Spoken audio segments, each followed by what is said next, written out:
అందరికీ నమస్కారం. భాస్కర్ కిల్లి ఛానల్కి స్వాగతం. నేను ఈరోజు చెప్పబోయే ఒక విషయం ఏంటి అంటే, గురువులు ఎలా ఉండాలి అనేది ఒకటైతే, దొంగ గురువులు అనేవాళ్ళు హిందువులని ఎలా దూరం చేస్తున్నారు, మనం చేసే ఏవైతే కర్తవ్యాలు లేదా ఏవైతే చేయాల్సిన ముఖ్యమైన పనులున్నాయో వాటి నుంచి హిందువుల్ని ఎలా దూరం చేస్తున్నారు, తద్వారా హిందువుల్ని ఎలా అపాయకర స్థితుల్లోకి పట్టుకెళ్తున్నారు అనే దాని గురించి నేను మీకు చెప్తాను. మన సనాతన ధర్మంలో గురువుల పాత్ర చాలా గణనీయమైనది. ఎందుకంటే హిందువులందరికీ కూడా ఏ కాలాల్లో వాళ్ళందరికీ కూడా మంచి చెప్పడంతో పాటు వాళ్ళని కార్యోన్ముఖులు చేయడం అనేది ఈ గురువులు చేసుకుంటూ వస్తున్నారు. అందువల్లనే ఈ మన సనాతన ధర్మం ఇంతకాలం నిలిచింది.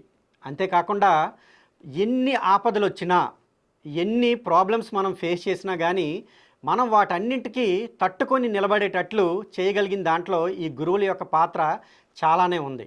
అయితే కాలానుగుణంగా ఆ మంచి గురువులు అందరూ వెళ్ళిపోయి కొంతమంది దొంగ గురువులు అనేవాళ్ళు వచ్చారు.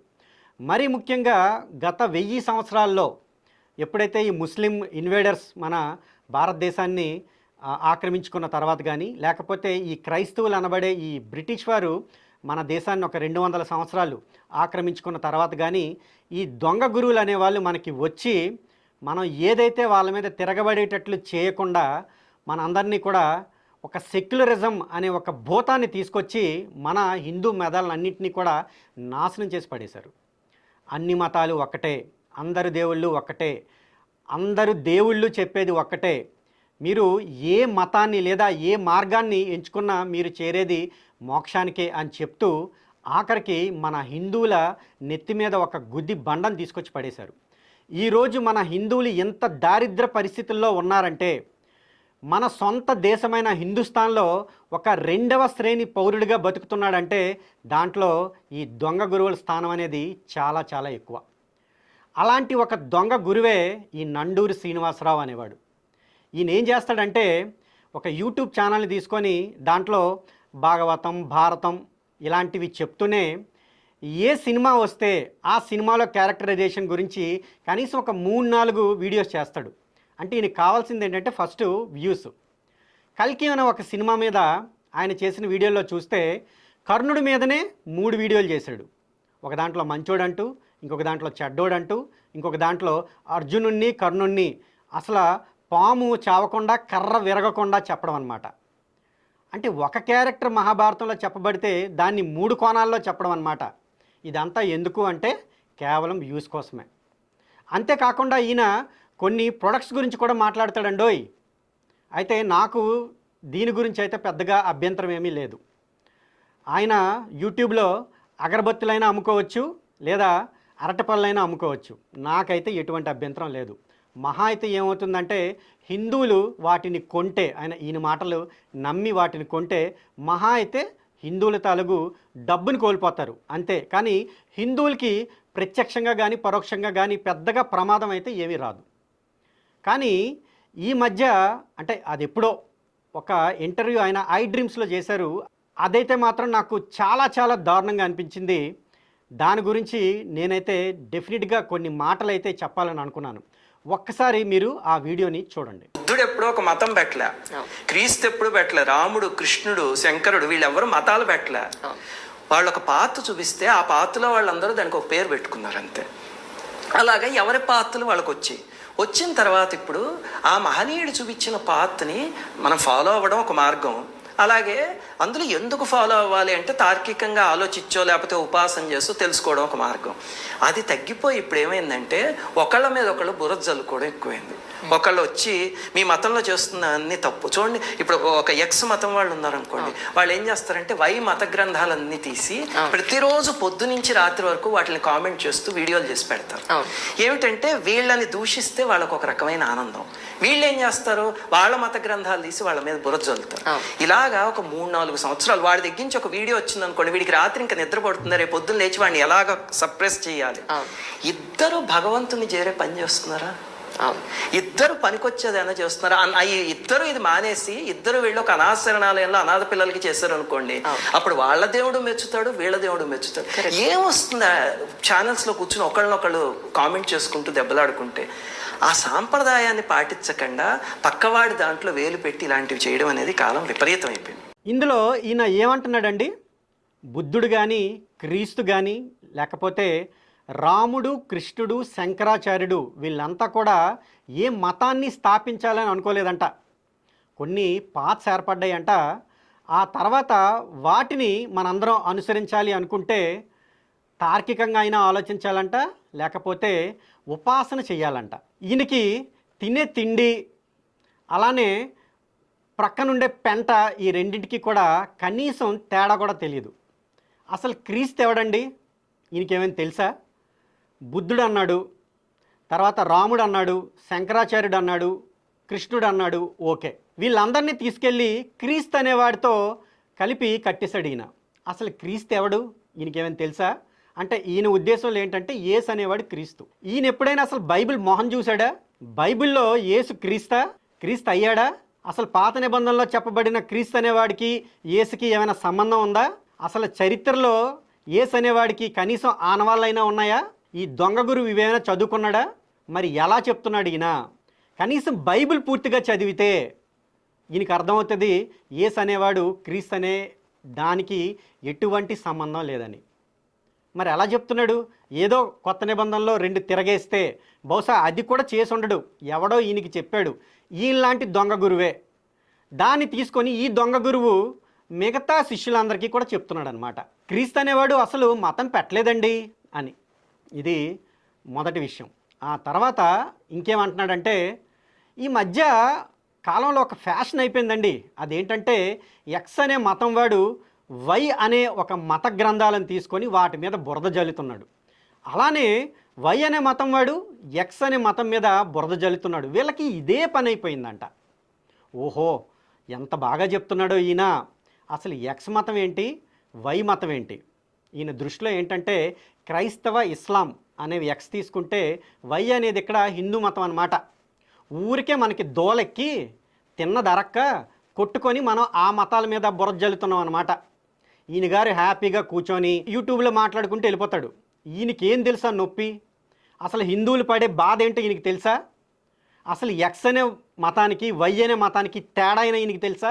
ఏమంటాడనంటేనంటే అనవసరంగా మత గ్రంథాల మీద బురద పూసుకుంటున్నామంట. అంటే ఆ ఎక్స్ మతాల తాలూకు మత గ్రంథాలు చాలా మంచివి ఈ దొంగ గురువు గారి ప్రకారం. ఏ రోజైనా ఖురాన్ మొఖం చూసావా? ఏ రోజైనా ఖురాన్ ఏం చెప్తుందో చదివావా? ఏ రోజైనా బైబిల్ మొహం చూసావా? మరొకసారి అడుగుతున్నా, బైబిల్లో బైబిల్ దేవుడు ఏం చెప్పాడో నీకు తెలుసా? మరి ఎలా మాట్లాడుతున్నావు? ఎక్స్ అనే మతంది ఆక్రమణ, వై అనే మతం వాడిది ఆత్మరక్షణ. ఈ ఎడారి మతాలు అనేవి ఈ విగ్రహారాధన చేస్తున్నారనే ఏకైక కారణంతో హిందూ మతం మీద ఆక్రమణ చేయాలని చూస్తున్నాడు. దానివల్ల మన మత గ్రంథాలు తప్పంటున్నాడు, మనం విగ్రహారాధన చేస్తే తప్పంటున్నాడు. అసలు నీ దేవుళ్ళందరూ కూడా వ్యభిచారులు అంటున్నాడు. నీ మొహానికి ఏ రోజైనా ఇదంతా తెలుసా? అరటిపళ్ళు అగరబత్తులు అమ్ముకుంటే కాదు, ఎవరితో పిచ్చిదాన్ని తీసుకొచ్చి అవధూత అంటే కాదు. ఇదా ఒక హిందూ కానీ ఒక గురువు కానీ చేయాల్సిన పని? ఈరోజు నువ్వు మంత్రాలు చెప్పకపోతే హిందువులకు వచ్చిన నష్టమేమీ లేదు.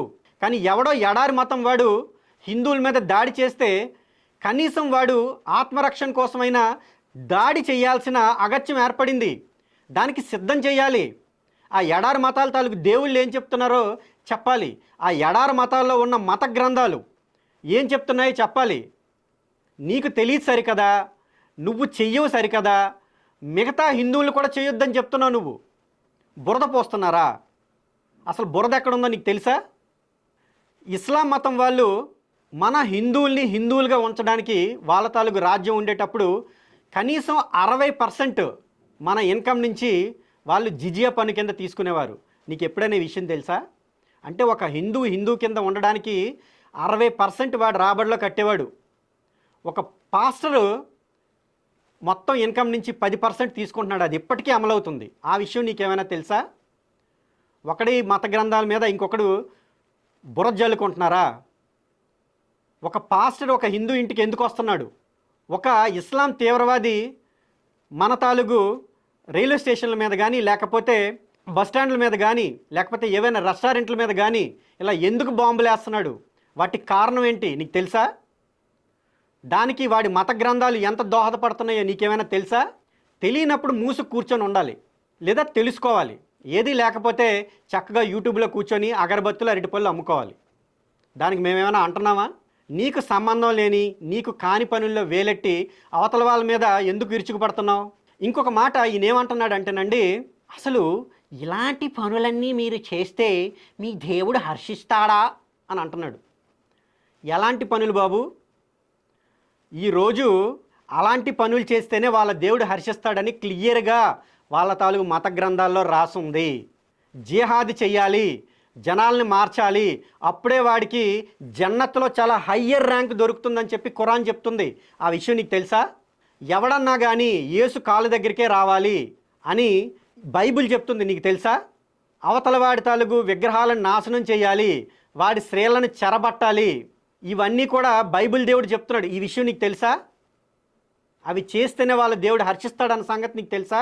పిల్లి కళ్ళు మూసుకొని పాలు తాగి లోకమంతా ఎవడో చూడలేదు అనుకున్నట్టు నీ దేవుడు నీ గ్రంథాలు చూసుకొని మాత్రమే నువ్వు మాట్లాడుతున్నావు. అలానే మిగతా గ్రంథాలు ఉంటాయని నువ్వు అనుకుంటున్నావు, అలానే ఉంటాయని అవతల వాళ్ళకి, అంటే నిన్ను గుడ్డిగా ఎవరైతే ఫాలో అవుతున్నారు కదా వాళ్ళందరికీ చెప్తున్నావు. దాని ఎఫెక్ట్ ఎంత పడుతుందో నీకేమైనా అర్థమవుతుందా? ఒక్కసారి నీ యూట్యూబ్ ఛానల్లో కింద ఉన్న కామెంట్స్ చూడు. ఈ రోజు నుంచి మేము క్రైస్తవ మతాన్ని పల్లెత్తి మాట అనం అని చెప్పే కామెంట్స్ కూడా కనిపిస్తున్నాయి. ఒకసారి ఆ కామెంట్ ఒకసారి చదవండి.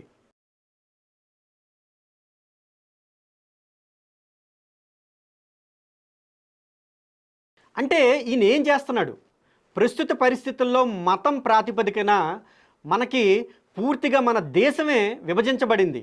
పాకిస్తాన్ అనేది మతం బేస్ మీదనే విభజింపబడింది. మరి ఇవన్నీ నీకు తెలీదా? ఆ మతాలు ఎలాంటివో నీకు అర్థం కావడం లేదా? చరిత్ర ఏ రోజు నువ్వు గమనించలేదా? కాశ్మీర్లో హిందువులు ఎందుకు చంపబడ్డారు? వాళ్ళ మసీదుల్లో 3 రోజుల నుంచి కూడా అనౌన్స్మెంట్ జరుగుతుంది. ఏమనంటే ఈ ఊరిని వదిలి వెళ్ళిపోండి, లేదా మతం మారిపోండి, లేదా చచ్చిపోతారని. అరే మన పక్కనే ఉన్న ముస్లిమ్సే కదా, ఈరోజు కూర అప్పడుక్కున్నాం, లేకపోతే ఈరోజు పంచదార ఉప్పు లాంటివన్నీ కూడా అప్పడుక్కున్నాం, అంతా కలిసిమెలిసే ఉన్నాం, వీళ్ళు మనల్ని ఏం చేస్తారు అని అనుకున్నారు హిందువులంతా. ఏం జరిగింది? నీలాంటి దొంగ గురువులు మభ్య పెట్టబట్టే ఆ రోజు హిందువులు మన వాళ్ళే అనుకొని ఉన్నారు. ఏం జరిగింది? ఎవడ కాపాడాడు? పోలీసులు కాపాడగలిగారా? రాజ్యాంగం కాపాడగలిగిందా? లేకపోతే రాజకీయ నాయకులు కానీ ఎటువంటి ప్రభుత్వాలు కానీ కాపాడగలిగాయా? ఈరోజు మనం మెజారిటీలో ఉన్నాం కనుక దేశం సుభిక్షంగా ఉంది. అదే కానీ మన మెజారిటీ తగ్గితే ఏం జరుగుతుందో నీకేమైనా తెలుసా? నండూరి గారు మీ ఇంట్లో ఆడవాళ్ళు ఉన్నారా? ఈరోజు హ్యాపీగా ఉన్నారు కనుక వాళ్ళంతా సుఖంగా యూట్యూబ్ డబ్బులతో ఉన్నట్టే ఉన్నారు. అలానే హిందువుల ఇళ్లలో కూడా ఆడవాళ్ళు ఉన్నారు. మీరు చెప్పే ఈ దొంగ మాటలకి రేపు పొద్దున్న వాళ్ళు అటాక్ చేస్తే ఎవరి మీద అటాక్ చేస్తారో తెలుసా మీకు? ఫస్ట్ అటాక్ చేసేది ఆడవాళ్ళ మీదే. మరి అప్పుడు ఏం చేస్తారు? మీ దేవుడు హర్షించాడు నాయన అంటారా? లేకపోతే అగరబత్తులు అరటిపళ్ళు వాళ్ళకు కూడా అమ్ముతారా? ఆడవాళ్ళు పోతే పోయారులే, మనకెందుకు, ముక్కు మూసుకొని జపం చేద్దాం, ఆడి మా నాన్న ఆడే పోతాడని అనుకుందామా? దీనికి సూటుగా సమాధానం చెప్పండి.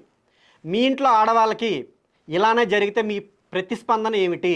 ఏమినైనా వాడు అంతేలే, అలానే వాడి పాపాన్ని పోతాడులే అని అనుకుంటామా? దీనికి సమాధానం చెప్పండి. ఇంకొక మాట ఏమన్నారంటే, అనాథ శరణాలయంకి వెళ్ళి ఏదైనా పని చేస్తే అంట వాళ్ళ దేవుడు మెచ్చుకుంటాడంట, వీళ్ళ దేవుడు మెచ్చుకుంటాడంట. ఎవడు చెప్పాడండి మీకు వాళ్ళ దేవుడు మెచ్చుకుంటాడని? మీకేమైనా కళ్ళలో చెప్పాడా? అసలు వాళ్ళ దేవుడు ఏంటి, వీళ్ళ దేవుడు ఏంటి? ఎంతమంది దేవుళ్ళు ఉన్నారు? మీకేమైనా అసలు బుర్ర బుద్ధి ఉందా? ఒక గురువుకు ఉండే ప్రాథమిక లక్షణాలైనా మీకున్నాయా? అసలు దేవుడు అనేవాడికి ఉన్న లక్షణాలు ఏంటో మీకు తెలుసా? ఆ దేవుడు అనే లక్షణాలు ఏ మత గ్రంథం ప్రతిపాదిస్తుందో మీకు కనీసం అవగాహనకైనా ఉందా? ఇస్లాం మత గ్రంథంలో ఉన్న దేవుడికి ఒక దేవుడికి ఉన్న లక్షణాలు ఉన్నాయా? క్రైస్తవ మత గ్రంథంలో ఉన్న దేవుడికి కనీసం దేవుడికున్న లక్షణాలు ఉన్నాయా? మరి అవి లేకుండా వాళ్ళ మత గ్రంథాల్లో ఉన్న వాడిని దేవుడని మీరు ఎలా అంటున్నారు? ఎలా మీరు ఆ ప్రతిపాదన చేస్తున్నారు? మరి దీనికి మీరే చెప్పారు కదా, తార్కికంగా ఆలోచించాలి, ఉపాసన చేయాలని. మరి వాటి గురించి మీరు తార్కికంగా ఆలోచించలేదా? ఉపాసన చేస్తే మీకేమీ కనబడలేదా? ఎవరితో పిచ్చిదై మాత్రమే మీకు అవధూతగా కనిపిస్తుందా? మరి ఇలాంటివన్నీ మీ బుద్ధికి తోచట్లేదా? లేదా ఎవడో సాయిబాబా అనేవాడిని తీసుకొచ్చి దేవుణ్ణి చేసి దాని ద్వారా కాస్త డబ్బులు దండుకుందాం అని మాత్రమే మీకు అనిపిస్తుందా? అసలు మిమ్మల్ని చూస్తుంటేనే మీరేదో ఎడారి మతాల తాలూకు ఏజెంట్లా నాకు కనబడుతున్నారు. 4 మత గ్రంథాలు ముందేసుకొని 4 మంత్రాలు చదువుతూ ఆ మంత్రం చదివితే మీకు ఇది జరిగిపోతుంది, ఈ మంత్రం చదివితే మీకు ఇది జరిగిపోతుంది అని చెబుతూ వేరే మతాలని చూపిస్తూ అసలు మీరు ఎందుకు వెళ్తున్నారు అని హిందువులని కామ్ చేసే వేరే మతాల తాలూకు ఏజెంట్లా మీరు నాకు అనిపిస్తున్నారు. నిజంగా నేనైతే అదే అనుకుంటున్నాను. అనాథ శరణాలయాలకి వెళ్తే హ్యాపీగా ఫీల్ అయ్యేది కేవలం హిందూ మత దేవుడేనండి. క్రైస్తవ మత దేవుడు కానీ లేకపోతే ఇస్లాం మత దేవుడు కానీ సంతోషిస్తాడు. కానీ చిన్న కండిషన్ ఉంది. ఏమిటి అంటే ముస్లింలకి మాత్రమే ముస్లింలు సేవ చేయాలి, జ్యూస్కి మాత్రమే జ్యూస్ సేవ చేయాలి, అలాగే క్రైస్తవులకి మాత్రమే క్రైస్తవులు సేవ చేయాలి, లేదా మత మార్పిడిలో భాగంగా క్రైస్తవులు వేరే వాళ్ళకి సేవ చేస్తారు. అంతే తప్పించి వేరే వాడికి అంటే తమ మతం కాని వాడికి సేవ చేస్తే దేవుడు హర్షించేటట్లు వాళ్ళ మత గ్రంథాలు చెప్పడం లేదు. ఇది నండూరు శ్రీనివాసరావు గారు కూడా గుర్తుపెట్టుకోవాల్సిన ముఖ్యమైన విషయం. హిందూ మత గ్రంథాలు ఏం చెప్తున్నాయి వాటిని తీసుకెళ్ళి వేరే మత గ్రంథాలకి ఆపాదించకండి. ఈరోజు హిందువులు ప్రమాదంలో ఉన్నారు. మాలాంటి వారు ఈరోజు అన్నీ వదిలేసి వచ్చి వీటి గురించి చెప్తూ హిందువులని జాగృతం చేస్తున్నారు. మీలాంటి వారు గురువు స్థానంలో ఉండి వాళ్ళందరినీ జోకోబెడుతున్నారు. అగరబత్తులు అమ్ముకోండి, అరటిపళ్ళు అమ్ముకోండి, ఇంకేదైనా అమ్ముకోండి, మాకు ఎటువంటి ప్రాబ్లం లేదు. పిచ్చిదాన్ని తీసుకొచ్చి అవధూతైనా చేయండి, అయినా కూడా నేను పెద్దగా బాధపడను. కానీ ఇలాంటి పిచ్చి మాటలు మాత్రం మాట్లాడకండి. మీకు తెలియని విషయాల గురించి అస్సలే మాట్లాడకండి. గురువు అనేవాడు ముందు తెలుసుకోవాలనే కామన్ సెన్స్ని కాస్త వాడండి. వీడియో చూస్తున్న వారందరికీ కూడా ధన్యవాదాలండి. జై హింద్.